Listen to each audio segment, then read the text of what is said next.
mula 13 ng Oktubre hanggang 14 ngayong taon, na nagresulta rin sa pagkakaaresto ng 4 na sospek sa iba't ibang rehiyon.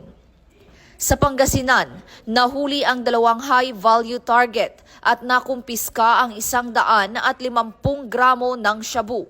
Sa Misamis Oriental, nadiskubre naman ang 248 gramo ng shabu sa loob ng septic tank.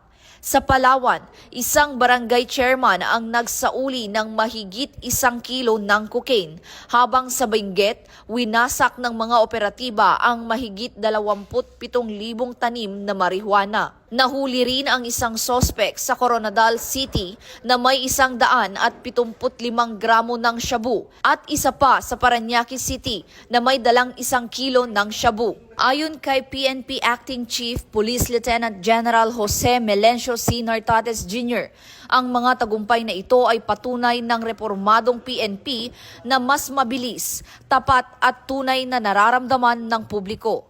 Dagdag pa ni PNP spokesperson, Police Brigadier General Randolph T. Tuanyo, magpapatuloy ang PNP sa mas pinaigting na kampanya laban sa iligal na droga bilang bahagi ng bagong PNP sa bagong Pilipinas.